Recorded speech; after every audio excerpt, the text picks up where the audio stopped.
मतलब ज़्यादा डिफरेंस नहीं था मेरे मार्क्स में और कट ऑफ में। वो एक फेक कॉन्फिडेंस कहते हैं उसको, क्योंकि वो एग्जिस्ट ही नहीं करता है। एक छोटा सा फेलियर और आया मेरे लाइफ में, जब उस पॉइंट पे फिर मैंने सोचा कि अब गिव अप करने का टाइम आ गया है और मैंने गिव अप कर दिया। कई बार ऐसे इंसिडेंट हुए जिसमें मैं एक अपने कॉलेज के ही ये बेकार से पुराने जो कि आउटडेटेड रूल्स है उनका शिकार हो। तो सीनियर्स को ये बात समझनी चाहिए कि अगर कोई स्टूडेंट मेडिकल कॉलेज में आया है तो आपको उस पर रूल नहीं करना है, वो आपका कोई गुलाम नहीं है। जिनके माँ बाप ने बहुत ही प्यार से उनको मेडिकल कॉलेज में भेजा है, जिनको पता भी नहीं है कि उनके बच्चे मेडिकल कॉलेज में क्या क्या फेस कर रहे हैं। ऐसी ही जिंदगी होती है फर्स्ट ईयर एमबीबीएस स्टूडेंट की। नमस्ते, मेरा नाम सुमेधा गुप्ता है। मैं एमपी के ग्वालियर डिस्ट्रिक्ट से बिलोंग करती हूँ। पेशे से मैं एक एमबीबीएस डॉक्टर हूँ। साथ ही साथ मेरा एक यूट्यूब चैनल है जिसके थ्रू मैं नीट एस्पिरेंट को गाइड करती हूँ, मोटिवेट करती हूँ और साथ ही साथ अपनी एमबीबीएस जर्नी उनके साथ शेयर करती हूँ। मेरी माँ ये चाहती थी कि मैं एक डॉक्टर बनूं। बचपन से मेरी स्कूलिंग एक नॉर्मल स्कूल में हो रही थी, पर लेकिन 4th क्लास के बाद मेरी माँ चाहती थी कि मुझे एक बेटर से बेटर एजुकेशन मिले, जिसके लिए मेरा एडमिशन अपने ही शहर के बढ़िया प्राइवेट स्कूल में कराया गया। उसके बाद मेरी पढ़ाई अच्छी चल रही थी। 8th क्लास तक मैंने बहुत अच्छा परफॉर्म किया, पर 8th क्लास के बाद क्योंकि मेरे दोस्त बहुत ज़्यादा बन गए थे और पढ़ाई में काफ़ी कमी आने लगी, जिसकी वजह से मेरा जो परफॉर्मेंस था स्कूल में वो काफ़ी ज़्यादा डिक्रीज होने लगा। और as a result 10th class में मेरी परसेंटेज थी 8.2 सीजीपीए, जो कि बहुत ज़्यादा बुरी थी और मेरे बैचमेट्स के ऑलमोस्ट 50% बैचमेट्स के 10 सीजीपीए आई थी, जो कि मुझे काफ़ी ज़्यादा हर्टिंग लग रहा था। मुझे ऐसा लग रहा था कि अब शायद मैं लाइफ में कुछ नहीं कर पाऊंगी। उस टाइम पे मैंने ये डिसाइड किया कि अब शायद कुछ चेंज करने की ज़रूरत है। 11th क्लास में मैंने केमिस्ट्री ट्यूशन ज्वाइन किया था। जब मैं क्लास में गई थी तब पहले ही दिन मुझसे एक सवाल टीचर ने पूछ लिया था। उस सवाल का आंसर मुझे बिल्कुल भी नहीं आता था। मैं बिल्कुल ब्लैंक हो गई थी। सारे बच्चे मुझे देख रहे थे और मुझे ऐसा लग रहा था कि अब शायद मैं यहाँ से ऊपर उठ ही नहीं पाऊंगी और मेरा कॉन्फिडेंस बिल्कुल गिर गया था। और अगले दिन मुझे बिल्कुल भी मन नहीं हो रहा था कि मैं उस ट्यूशन में जाऊँ, उस टीचर को फेस करूँ। मुझे ऐसा लग रहा था वो बच्चे मुझ पर हंसेंगे, काफ़ी ज़्यादा ऐसा बिल्कुल डिमोटिवेट हो गई थी। अब उसके बाद पर मैंने हिम्मत करी कि ना अब कुछ चेंज करके दिखाएंगे, ठीक है, बहुत हो गई बेइज्जती, अब अपनी कुछ इमेज बनाएंगे, ठीक है, कुछ अच्छा करेंगे। तो मैंने ये डिसाइड किया कि जिस टीचर ने इतना बेइज्जत किया है, अब उस टीचर से ही अपनी फिर से रिस्पेक्ट करवाएंगे। तो मैंने 1 हफ्ते की कड़ी मेहनत करी और यू विल नॉट बिलीव कि उस क्लास में मैंने टॉप किया था। उस टीचर को बिलीव नहीं हो रहा था, शी वॉज शॉक्ड एंड सारे बच्चे एकदम शॉक हो गए थे कि ये बच्चा कैसे टॉप कर सकता है। उसके बाद मैंने केमिस्ट्री में अच्छा ही परफॉर्म किया। 11th क्लास बिल्कुल ख़त्म होने वाली थी, उस टीचर की क्लास ख़त्म होने वाली थी। जब वो लास्ट क्लास थी, जिस दिन उस टीचर ने पढ़ाया था, उस क्लास में उस टीचर ने बोला कि क्लास के बाद तुम रुक जाना, मुझे तुमसे थोड़ी बात करनी है। क्लास के बाद मैं रुकी। वो मुझसे बोल रही थी कि तुम्हारा एम क्या है लाइफ में। मुझे कुछ नहीं पता था कि मेरा एम क्या है, इसके बाद मुझे करना क्या है। उन्होंने मुझसे बोला कि तुम्हारे अंदर बहुत पोटेंशियल है and you are just wasting your potential. तुम बहुत कुछ अच्छा कर सकती हो, तुम्हें खुद को नहीं पता कि आगे लाइफ में तुम्हारा कितना पोटेंशियल है, तुम क्या कर सकती हो। तब जाके मैंने सोचा कि मुझे क्या करना है और फिर यहाँ से मैंने डिसाइड किया कि क्योंकि बायोलॉजी ले रखा है, मम्मी का सपना है कि मैं डॉक्टर बनूं, तो मैंने सोचा कि नीट का एग्जाम क्लियर करेंगे। पर लेकिन वो एक छोटा सा एरिया था, वहां पे टॉप करके जो कॉन्फिडेंस मेरे अंदर आया था वो एक फेक कॉन्फिडेंस कहते हैं उसको, क्योंकि वो एग्जिस्ट ही नहीं करता है। एक बड़े नीट जैसे बड़े एग्जाम में जब हम जाते हैं, वहां पे मेरे जैसे ना जाने कितने बच्चे होंगे और मेरे से बेहतर ना जाने कितने स्टूडेंट्स होंगे, और वो एक्सपोजर मैंने कभी देखा नहीं था। पर वहां पे फेक कॉन्फिडेंस मेरे अंदर बहुत आ गया था। उस फेक कॉन्फिडेंस के चलते मैंने वो केमिस्ट्री ट्यूशन भी छोड़ दिया और मैंने आकाश इंस्टीट्यूट ज्वाइन कर लिया, जो कि रिसेंटली मेरे सिटी में ओपन हुआ था।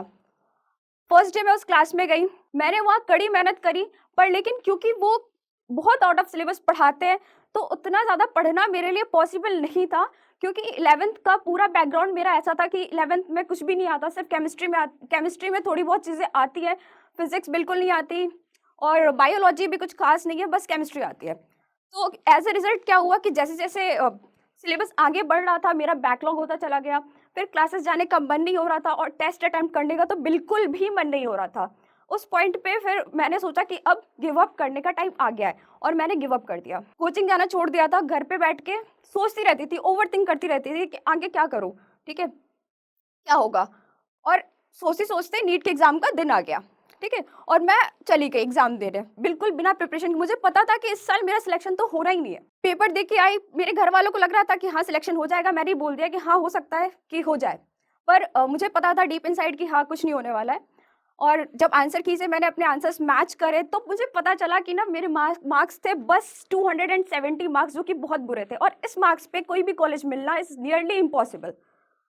मैं बिल्कुल टूट गई थी, पहला फेलियर फेस किया था।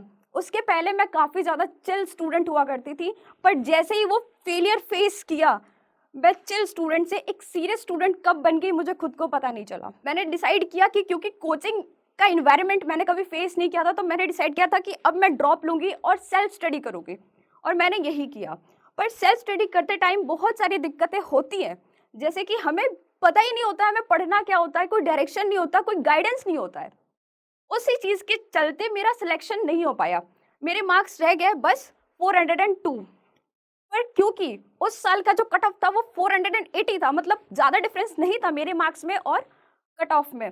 तो मेरे घर वालों को काफ़ी अच्छा लगा कि सेल्फ स्टडी करके भी अगर इतना बच्चा परफॉर्म कर रहा है तो मतलब कुछ पोटेंशियल है, मतलब उनकी उम्मीदें थी मुझसे। तो उन्होंने मुझसे बोला कि तुम्हें दुखी होने की ज़रूरत नहीं है, तुम अपने आगे जितने स्टूडेंट्स हैं उनको देख के अगर तुम दुखी हो रहे हो ना, तो तुम्हें कोई ज़रूरत नहीं है दुखी होने की। तुम अपने पीछे देखो कि कितने सारे स्टूडेंट तुमसे पीछे हैं, तुमने उनको हराया है, कम्पीट किया है उनके साथ। तो मुझे कॉन्फिडेंस आया, फिर मैंने सोचा कि अब इस साल कोचिंग जाऊँगी, गाइडेंस फुल गाइडेंस में मैं प्रिपरेशन करूँगी दोबारा, और मैंने ये किया। पर लेकिन क्योंकि मैंने शॉर्ट नोट्स नहीं बनाए, रिवीजन नहीं किया, और घबरा भी गई थी मैं, एंड टाइम पे काफ़ी ज़्यादा घबरा गई थी, और उसी कारण मैंने मॉक टेस्ट भी नहीं दिया।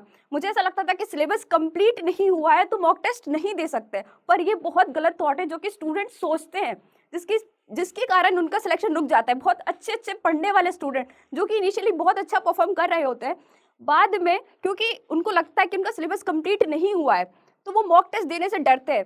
अगर कोई नीट एस्पिरेंट मॉक टेस्ट नहीं देता है तो उसके सिलेक्शन होने के चांसेस नियरली इम्पॉसिबल हो जाते हैं।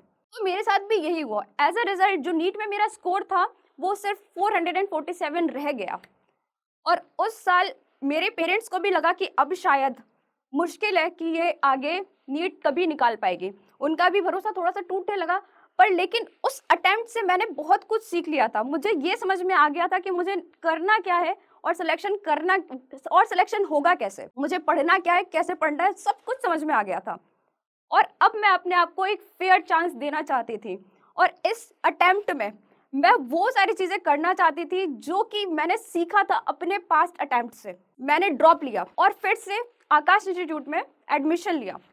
जिस दिन मेरी क्लास थी उसके एक दिन पहले बैठ के जितनी भी फ्रस्ट्रेशन थी वो मैंने निकाल ली, जितना रोना था मैंने रो लिया, और उस दिन डिसाइड किया कि अब साल भर नहीं रहूंगी। रिग्रेट नहीं होना चाहिए किसी भी चीज़ का, और रिग्रेट कैसे नहीं होता, अगर मैं अपना 100% दूं पूरी ऑनेस्टी के साथ, अगर मैं मेहनत करती हूँ तो एट द एंड मेरा सिलेक्शन हो या ना हो इससे फर्क नहीं पड़ता है, मैं अपने आप से सेटिस्फाइड जरूर रहूंगी। ये मैंने सोचा।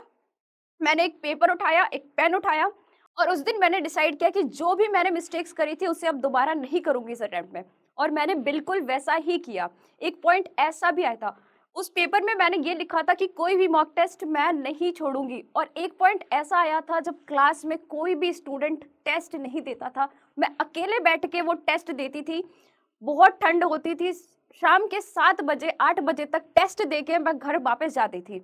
वो फेज मुझे आज भी याद आता है कि इतनी स्ट्रगल करके मैं वहाँ पर इतनी स्ट्रगल करके मैं मेडिकल कॉलेज में आई हूँ, और वो मुझे अपनी लाइफ का सबसे बेस्ट टाइम लगता है जब मैंने बहुत ज़्यादा मेहनत करी थी। वो बहुत ब्यूटीफुल फेज था। इसके बाद एक पॉइंट और आया, एक छोटा सा फेलियर और आया मेरी लाइफ में, जब मैंने एक टेस्ट दिया था कोचिंग में, उसमें मेरे मार्क्स थे 330। लगातार 3 टेस्ट में 330, 340, 350 इस तरह के नंबर आ रहे थे, और मुझे फिर से लगने लगा था कि इस साल भी कोई चांस नहीं है। पर क्योंकि मैंने अपने आप से एक प्रॉमिस किया था कि अब चाहे कुछ हो जाए, बस मुझे वो रिग्रेट नहीं चाहिए कि तुमने हार्ड वर्क नहीं किया, तुमने अपना जो बेस्ट देना था वो नहीं दिया। तो यही सोच के मैंने सोचा कि अब नीट का पेपर तो देना ही है, तो रोके तो कुछ मिलेगा नहीं। तो मैंने सोचा कि अब मेहनत ही कर लेते हैं। तो मैंने थोड़ी बहुत स्ट्रेटजीज चेंज की। एम क्यों चेंज करना, मैंने सोचा कि एम क्यों चेंज करना, तो मैंने स्ट्रेटजीज चेंज कर ली और एज अ रिजल्ट मेरे मार्क्स इंप्रूव होने लगे। नीट में जस्ट 10 दिन का टाइम बचा था। उसके पहले जो मैंने टेस्ट दिया था, 10 दिन के पहले जो मैंने टेस्ट दिया था, उसमें मेरे मार्क्स थे 610। मेरा कॉन्फिडेंस वापस आ गया और उसके बाद मैंने कोई भी मॉक टेस्ट नहीं दिया उस 10 दिनों तक। मैं कोचिंग भी नहीं गई, ना मैं किसी से मिली। सब लोगों को ये लग रहा था कि मैंने क्विट कर दिया होगा, पर मैं कर क्या रही थी उस टाइम पे? मैंने जो भी साल भर में मिस्टेक्स किए थे उन्हें एनालाइज कर रही थी और उन्हें ठीक कर रही थी। मैं अपने आप पे, अपने मिस्टेक्स पे काम कर रही थी।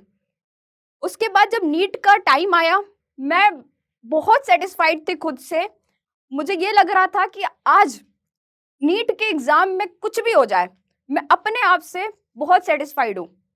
मैंने अपना बेस्ट दिया था, जो प्रॉमिस मैंने किया था अपने आप से, वो प्रॉमिस मैंने निभाया है और मैं नीट का एग्जाम देने चली गई। नीट का एग्जाम जब मैं दे रही थी, तो जब मैं ओएमआर शीट में अपना रोल नंबर फिल कर रही थी, तो रोल नंबर मैंने गलत फिल कर दिया था। तो वहां पे मैं चाहती तो मैं वहीं पर रोने लगती या फिर मैं क्विट कर देती, पर मैंने ये सोचा कि अब जो हो गया सो हो गया, और अब नीट के जो पेपर है उस पर हम फोकस करते हैं। और मैंने अपना पूरा फोकस उठा के नीट के क्वेश्चंस पे लगा दिया।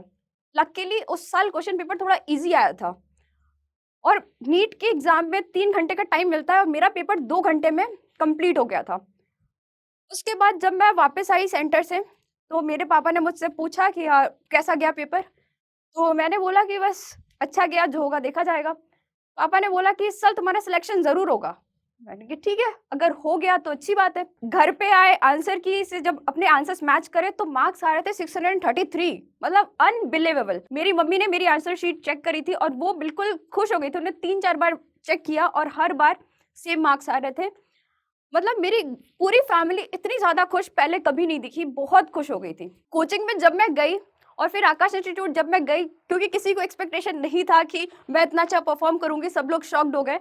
कोचिंग पे भी सेलिब्रेट किया हम लोगों ने अपनी सक्सेस को, काफ़ी मज़ा आया, हम लोगों ने बहुत एंजॉय किया उस टाइम को।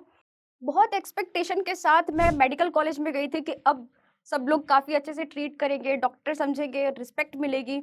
पर रिस्पेक्ट मेडिकल कॉलेज में एक एमबीबीएस स्टूडेंट की, और खास कर की फर्स्ट ईयर एमबीबीएस स्टूडेंट की, कहाँ ही होती है।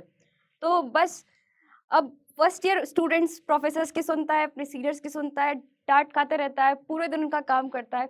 तो ऐसी ही जिंदगी होती है फर्स्ट ईयर एमबीबीएस स्टूडेंट की। पर मैं एक लोकलाइट स्टूडेंट थी, मैं घर पे रहती थी और हॉस्टल जाके कॉल देना मेरे लिए पॉसिबल नहीं था और मेरे सीनियर्स भी इस बात को नहीं समझते थे और कई बार मुझे इसके लिए काफ़ी ज़्यादा स्ट्रगल भी करना पड़ा है। जो भी मेरे स्टॉक को देख रहा है, मेरा उनसे ये रिक्वेस्ट है कि ना, आप अपने जूनियर्स को अच्छे से ट्रीट करो। वो कोई ऐसा फ्रस्ट्रेशन निकालने की चीज़ नहीं है, आप उनसे एक फ्रेंड रिलेशनशिप बना सकते हो। मैं ये चाहती हूँ कि रैगिंग को बिल्कुल जड़ से ख़त्म कर दिया जाए। इससे दूर से आए हुए स्टूडेंट्स, जिनके माँ बाप ने बहुत ही प्यार से उनको मेडिकल कॉलेज में भेजा है, जिनको पता भी नहीं है कि उनके बच्चे मेडिकल कॉलेज में क्या क्या फेस कर रहे हैं, मैं ये चाहती हूँ कि उन बच्चों को उन सब चीज़ों से आज़ादी मिले, वो अपने काम पर फोकस कर सके, उनके ऊपर कोई रेस्ट्रिक्शन ना हो। और मैं ये अपने जूनियर से भी ये चाहती हूँ कि वो अपनी सीनियर की रिस्पेक्ट करें, फोर्सफुली नहीं, बाय हार्ट वो अपनी सीनियर्स की रिस्पेक्ट करें। और सीनियर्स को भी ऐसे काम करने चाहिए कि उनके जूनियर्स बाय फोर्सफुली नहीं, बाय हार्ट उनकी रिस्पेक्ट करें। मेरे साथ भी कई बार ऐसे इंसिडेंट हुए जिसमें मैं एक अपने कॉलेज के ही ये बेकार से पुराने, जो कि आउटडेटेड रूल्स है, उनका शिकार हुई। कई बार मेरे जूनियर्स इसको कई बार मेरे जूनियर्स ने इसे फेस किया। तो सीनियर्स को ये बात समझनी चाहिए कि अगर कोई स्टूडेंट मेडिकल कॉलेज में आया है तो आपको उस पर रूल नहीं करना है, वो आपका कोई गुलाम नहीं है। इस स्टोरी के थ्रू मैं आप लोगों से यही कहना चाहती हूँ कि अगर आप मेहनत दिल से करोगे तो आपको उसका रिजल्ट ज़रूर से ज़रूर मिलेगा। और अगर एक पॉइंट पे आपको रिजल्ट नहीं भी मिल रहा है तो आपको हारना नहीं है। अगर आप हार्ड वर्क कर रहे हो तो कहीं ना कहीं आप अपने आप को इम्प्रूव कर ही रहे हो।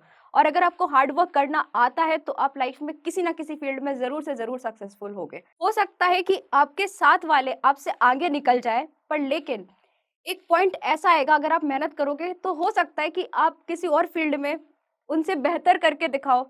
इसलिए अपने आप को कभी किसी और से कंपेयर आपको नहीं करना है। आई होप कि आपको मेरी नीट जर्नी अच्छी लगी हो। अगर आपको अच्छी लगी हो तो इस वीडियो को लाइक कर देना, शेयर कर देना और कमेंट कर देना, and I will try to personally reply to all of your comments. Thank you so much.